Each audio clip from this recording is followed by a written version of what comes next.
آج ہم ایدی امین دادا یوگنڈا کے صدر کے بارے میں بات کرنے جا رہے ہیں، جس نے سفید فام مردوں کو گھٹنے ٹیکنے پر مجبور کیا۔ ایڈی امین اس کے تیسرے صدر تھے یوگنڈا، اور اس نے 1971 سے 1979 تک حکومت کی۔ ایڈی امین کو 20ویں صدی کے سب سے شفاف بے رحم آمروں میں سے ایک کے طور پر جانا جاتا ہے۔ کچھ حکمران اپنی تعلیمی قابلیت، حکمت اور دانائی سے اقتدار کے ایوانوں میں پہنچتے ہیں، مگر امین اپنی مکاری، انگریز کی خدمت گزاری اور صفاقی کی وجہ سے یوگنڈا کا تیسرا صدر بنا، جس کی تعلیمی قابلیت صرف اور صرف پرائمری تھی۔ آئیے معزز ناظرین، آج اس کی کہانی کو جانتے ہیں۔ ایدی امین کہانی کی شروعات ضرورت مندی اور مفلسی سے شروع ہوتی ہے۔ اس کی زندگی کا آغاز چھوٹے سے قصبے سے شروع ہوتا ہے، جہاں وہ 1925 کے آس پاس پیدا ہوا۔ ایدی کا باپ ایک سابق سپاہی تھا۔ امین کی ابتدائی زندگی اقتدار کی راہداریوں سے بہت دور تھی۔ اپنی غربت کی وجہ سے وہ پرائمری تک تعلیم حاصل کر سکا تھا۔ بعد میں جب جوان ہوا تو معاش کی تلاش میں 1946 میں فوجی کیریئر کا آغاز کیا۔ ابتدائی طور پر باورچی کے طور فوج میں بھرتی کیا گیا۔ امین نے خوب محنت کی اور ثابت کیا کہ وہ ایک وفادار سپاہی ہے۔ امین کی اس وفاداری کو دیکھ کر اس کو فوجی ٹریننگ دینا شروع کر دی گئی۔ امین نے ثابت کیا کہ وہ ایک جفاکش سپاہی بنے گا۔ 6 فٹ 4 انچ کا یہ جوان 1947 میں ایک سپاہی کے طور پر اپنا پہلا حقیقی امتحان دے رہا تھا۔ اپنا ابتدائی امتحان پاس کرنے کے بعد کینیا میں تعینات کیا گیا اور وہاں انفنٹری بریگیڈ میں خدمات انجام دیں۔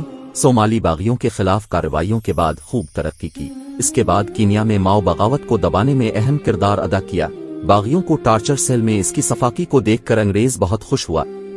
معزز ناظرین، انگریزوں، فرانسیسیوں اور تمام یورپین سے پہلے افریقہ کو مسلمانوں کا بر اعظم کہا جاتا تھا۔ ان قوموں کے آنے کے بعد مقامی بغاوتوں کو کچلنے کے لیے ہر وہ ہتھ کنڈا استعمال کیا گیا جس کو سوچ کر روح کام جائے۔ سب سے پہلے یہ مشق انڈلس کے سقوط میں آزمائی گئی۔ سلطنت عثمانیہ کی کمزوری کے بعد یہ نمبر افریقہ کا آیا، جو بر صغیر کی آزادی کے بعد بھی اس خطے پہ جاری رہا۔ نوآبادیاتی نظام کی ساری بقا ایدی امین جیسے وفاداروں کے مرہون رہا۔ نوآبادیاتی نظام میں یہ مہرے ہر جگہ نظر آتے ہیں۔ اس کے لیے مسلمان کسی مذہب کا ماننے والا ہونا لازم نہیں تھا، وفادار ہونا شرط تھی۔ تعلیمی قابلیت صفر ہو یا عقل سے آری ہو۔ اس کی فوجی ساکھ کو ایک ایسے لمحے میں مزید تقویت ملی، یعنی امین کی قسمت کو تو پر لگ گئے جب 1954 میں واپس یوگنڈا آیا اور امین کو ملکہ الزبتھ دوئم کے دورے کے لیے پریڈ کی کمانڈ کرنے کے لیے منتخب کیا گیا، جس نے انہیں اس نمائش میں نمایاں مقام دیا۔ یہ بہت اہم تھا کہ اس نے امین کو فوج کے اعلیٰ افسروں میں اپنی جگہ بنانے میں موقع ملا۔ یہاں سے اس کی اصل بلندی کو چھونے کی جستجو پیدا ہونا شروع ہوئی۔ 1960 میں یوگنڈا کی آزادی کے بعد بھی امین کی ترقی کا سفر جاری رہا۔ اپنی صفاقانہ صلاحیتوں کی وجہ سے مقامی بغاوتوں کو کچلنے کا کام بھی امین نے خوب نبھایا۔ اپنی اس صلاحیت کی وجہ سے سیاستدانوں کی نظر میں بھی آ گئے۔ اپنی ساکھ کو امین نے استعمال کر کے اپنی ترقی کے لیے سب کچھ کیا جو امین نے انگریز فوج میں سیکھا۔ پہلے لیفٹیننٹ جنرل بنے تو بعد میں یوگنڈا کی فوج کا ڈپٹی کمانڈر بننے کے لیے تیزی سے ترقیوں سے نوازا گیا۔ یہ سب اس وقت کے وزیر اعظم کی مہربانیوں سے ممکن ہوا۔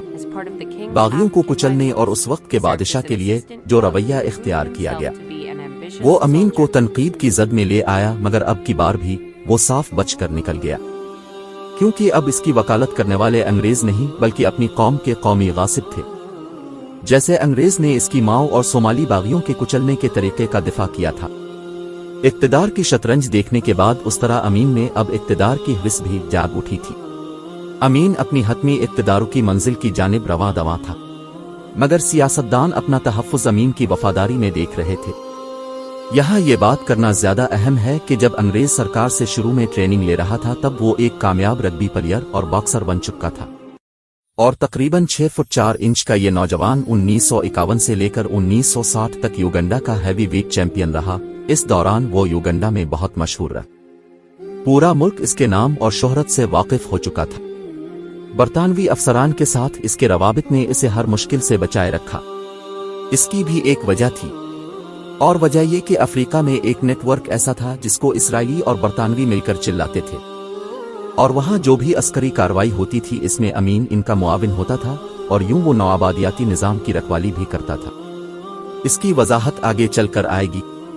1970 کی دہائی نے یوگنڈا میں ایک سیاسی منظر نامے کو جنم دیا تھا۔ हुकूमत बदउनवानी और आमिराना रुझानात के इल्जामात की वजह से मुतासिर हो रही थी। वजीर आजम की मकबूलियत तेजी से कम हो रही थी। वजीर आजम की बदउनवानी में अमीन बराबर का शरीक था। उन पे इल्जाम सोने और हाथी के दांतों की स्मगलिंग का था। ये सारी मुहिम एक सियासी नौयत की थी, तो बदउनवानी का सारा इल्जाम वजीर आजम पे आ गया था, तो अमीन इससे बिल्कुल उस वक्त बच गया। अमीन जो युगंडा में एक नुमाया शख्सियत बन गए थे। एक तो वो हैवी वेट बॉक्सर के तौर पे जाने जाते थे, और फिर बगावतों को कुचलने और गैर मामूली तरक्की की वजह से इनके कद काठ में खूब इजाफा हुआ।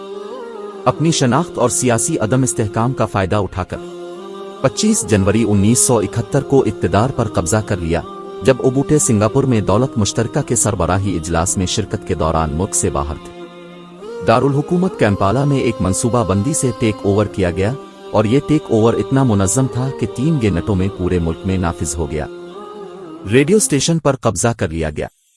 हर तरफ ऐलान कर दिया गया कि अब ईदी अमीन मुल्क का सरबरा बन गया है। ये ऐलान सुनते ही अवाम में खुशी की लहर दौड़ गई और अमीन को नजात दहिंदा समझ बैठे। आज़ादाना इंतखाबात के वादे किए गए। आज़ादाना और मुनसिफाना इंतखाबात कराने के अमीन के वादे, जिनको कभी पूरा नहीं किया गया, बल्कि उसने जमहूरी तर्ज हुक्मरानी के ढांचे को खत्म करने और उनकी जगह फौजी आमरियत कायम करने के लिए अपनी ताकत को मुस्तहकम किया। सबसे पहले ओबूटे के हामियों से फौज को पाक करना लाजिम था, जो इतनी सफाकी से पूरा किया गया कि इन इक़दाम ने इसकी हुकूमत को लाहिक मुमकिना खतरात को खत्म किया। एक अंदाजे के मुताबिक 3 लाख से 5 लाख युगंडा के बाशिंदे रियासत की तरफ से मंजूर तशद्दुद की वजह से अपनी जानों से हाथ धो बैठे। अब सवाल ये पैदा होता है कि उस वक्त की नाम निहाद मुहज़्ज़िब दुनिया ने अमीन के अमल का बायकॉट क्यों नहीं किया। हकीकत अब आश्कार होती है कि वो कुव्वतें असल में अपने मुफादात के लिए अमीन की पुश्त पे थे, लेकिन इक़्तिदार संभालने के कुछ अरसा बाद अमीन यूरोप, बरतानिया और इसराइल मुखालिफ अरब कैंप में चला गया। तब से हिटलर का तर्ज हुक्मरानी अच्छा लगने लगा, यहूदियों से नफरत करने लगा और मुखालफीन के लिए जमीन तंग कर दी। अपने इक़्तिदार के दूसरे साल 1972 की एक सुबह इसने उठकर ऐलान कर दिया कि अल्लाह ने मुझे ख्वाब में हुक्म दिया है कि इन एशियन यानी हिंदुस्तानी लोगों को मुल्क से भगाओ, क्योंकि ये लोग पूरे मुल्क की मईशत को डुबो रहे हैं। इसके कुछ दिनों बाद फिर ऐलान करता है कि जिसमें 50,000 लोगों को चना गया, जो थे तो एशियंस मगर उनके पास ब्रिटिश पासपोर्ट थे। फिर 60,000 उन लोगों को चना गया जो युगंडा की शहरियत नहीं रखते थे। इनमें से कई लोगों को मार दिया गया और कई लोग डर से देश छोड़कर दूसरी जगहों पर चले गए। अमीन के डर के मारे लगभग 1 लाख लोगों ने रातों रात युगंडा खाली कर दिया। जो लोग युगंडा छोड़कर नहीं गए उनके साथ बहुत बुरा सलूक किया गया। नतीजे में 1972 में तकरीबन 8,80,000 एशियाई यानी हिंदुस्तानी बाशिंदों को बेदखल किया गया। युगंडा के लोग ओबूटे की सोशलिस्ट झुकाव की पॉलिसियों से मायूस थे और उम्मीद करते थे कि अमीन का फौजी पस मंजर इस खित्ते को जल्द मुस्तहकम कर देगा। सियासी मकबूलियत के लिए सिफारती सुहागरात का अनोखा अंदाज अपनाया गया, जिसके लिए 1972 का इक़दाम उठाया गया। एशिया यानी हिंदुस्तानी को निकालने के बाद युगंडा की मईशत को बहुत नुकसान हुआ, मगर इसको वो अपनी आज़ादी की तरफ एक कामयाब कदम करार देता है और ऐलान करता है, मैं यहाँ सिर्फ 5 मिनट के लिए आया हूँ। मैं जमहूरिया युगंडा के सदर के तौर पर आया हूँ और मैं एक अजीम आदमी के तौर पर भी बात कर रहा हूँ जो अंग्रेजों का फातेह है। मैं आपको तस्दीक कराना चाहता था कि मैंने अपने मुल्क को माशी तौर पर आज़ाद कराया है और मैं माशी तौर पर मजबूत हूँ, और इसीलिए मैं कहता हूँ कि मैंने बरतानवी साम्राज्य को युगंडा से जड़ से उखाड़ फेंका है और युगंडा के लोग अब खुश हैं। अमीन के इस इक़दाम को बिल्कुल इसी तनाजुर में देखा जाए जो भुट्टो ने पाकिस्तान में अपने इक़्तिदार में आने के बाद इंडस्ट्री मालिकान के साथ किया। तमाम नफा बख्श इदारे कौमी तहवील में ले लिए गए और तमाम सरमायादारान और सनतकारों को बेयारो मददगार छोड़ दिया गया, जिसका खमियाजा आज तक पूरा नहीं हो सका। मुल्की मईशत तबाह हो गई और सरमायादारों का एतमाद रियासत से उठ गया। मुल्की मईशत पे कोई इन्वेस्ट करने को तैयार नहीं। युगंडा की सारी मईशत उस वक्त यही हिंदुस्तानी चला रहे थे। जब इनको अमीन की तरफ से ये हुक्म मिला तो वो सिर्फ और सिर्फ 2 बैग साथ लेकर जा सकते थे, जहां ठिठुरते मौसम में ये लोग अपने बच्चों के साथ भाग रहे थे। तो उस वक्त की मईशत बेयारो मददगार हो गई थी। इसके नतीजे में युगंडा की मईशत हर गुजरते दिन के साथ तबाही की तरफ चली गई। अब सवाल ये पैदा होता है कि उस वक्त हिंदुस्तानी हुकूमत क्या कर रही थी। उस वक्त पाकिस्तान और हिंदुस्तान की जंग चल रही थी और इंदिरा गांधी कामयाबी से पाकिस्तान के खिलाफ अपनी मुहिम को जारी रखे हुए थी। इसी दौरान हिंदुस्तान की मदद से बांग्लादेश बना और पाकिस्तान 2 टुकड़ों में बट गया था। लेकिन फिर भी गांधी ने एक वफ्द युगंडा रवाना किया जो नाकाम रहा। अमीन के इसराइल के साथ ताल्लुकात इब्तिदाई तौर पर मुस्बत तौर पर शुरू हुए, लेकिन 1972 में इसमें ड्रामाई तब्दीली ने इसराइल की सफ़बंदी से ताल्लुकात मुनक़ते कर लिए। इसके बजाय अरब अक़वाम के साथ और खुले आम फ़लस्तीनी काज़ की हिमायत करते। अब अमीन के इंसानी हुकूक के मज़ालिम की खबरें दुनिया के अखबारात में आने लगीं। बैन अल-अक़वामी सतह पर आलमी राय उनके खिलाफ हो गई।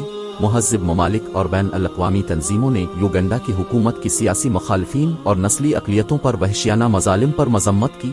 ये मज़म्मत युगंडा के आर्चबिशप जिनानी के कत्ल के बाद उरूज पर पहुंच गई। युगंडा के लोगों को दरपेश माशी मुश्किलात ने अमीन हुकूमत के जारहाना इक़दामात और गैर मुल्की हिमायत के खात्मे में अहम किरदार अदा किया। खास तौर पर तंजानिया के साथ इसके तनाज़ा के माशी असरात भी थे। जंगी कोशिशों ने वसाइल को ख़त्म कर दिया जो इक़्तिसादी तरक्की के लिए इस्तेमाल किए जा सकते थे। हिकमत और तदब्बुर से आरी इस शख्स ने तंजानिया से जंग छेड़ दी। इस जंग में ऐसी शिकस्त हुई कि अमीन को मुल्क छोड़कर भागना पड़ा। युगंडा से भागकर ये लीबिया पहुंचा, जहां किसी तरह ये 1 साल तक छुपा रहा। इसके बाद ये सऊदी अरेबिया चला गया। सऊदी अरेबिया की रॉयल फैमिली ने इसे पनाह दी और साथ ये कहा कि वो किसी भी तरह के पॉलिटिकल एक्शन से दूर रहेगा। मगर करीबन 10 साल गुजारने के बाद 1889 को उन्होंने बना किसी को बताए अपने बेटे के पास सेंट्रल अफ्रीका चले गए, जहां उन्होंने युगंडा को वापस जीतने के लिए एक रेबेलियन फोर्स बनाई। मगर जल्द ही इसका पता चल गया तो फिर कोई भी मुल्क ईदी अमीन को रखने के लिए तैयार न हुआ और अब सऊदी अरेबिया भी रखना नहीं चाहता था। फिर इस शर्त पे वापस लिया कि कभी भी किसी भी तरह के पॉलिटिकल एक्शंस में नजर नहीं आएंगे। सऊदी अरेबिया में रहते हुए ही अमीन गर्दों के आर्जे की वजह से 2003 में वफात पा गए। अमीन की हुक्मरानी बर्बरियत की अलामत तो थी ही, मगर मुआशी इंतजाम के लिहाज से इतनी ही तबाकुन थी। इसके सबसे बदनाम फैसलों में से एक 1972 में हिंदुस्तानी कम्युनिटी को बेदखल करना, जो कम्युनिटी युगंडा की मईशत को मुस्तहकम कर रही थी। इन फैसलों से इफरात ज़र में बेतहाशा इजाफा हुआ। बुनियादी अशिया की कीमतें आसमान को छूने लगें। ज़रूरी खिदमात और इक्तिसादी तरक्की के लिए कम रकम दस्तयाब थी। अमीन की हुकूमत में बदनवानी उरूज पर थी। रियासती फंड्स में वसाइल की गलत तकसीम और शफाफियत की कमी की वजह से थी। इस निज़ामी बदनवानी ने मईशत को मजीद कमज़ोर किया। युगंडा में अब भी कुछ लोग इनको एक आज़ादी की अलामत के तौर पर देखते हैं। सफ़ेद फामोहे के खिलाफ इनके इक़दामात और बेरहम रवैया जो उन्होंने उस वक्त के बदअनवानों के खिलाफ उठाए, आज भी लोग सराहते हैं। मगर यह हकीकत भी अपनी जगह मौजूद है कि इसराइली और यूरोपीय मीडिया जिसके खिलाफ हो जाए तो फरिश्ता सिफत भी शैतान का रूप धार लेता है।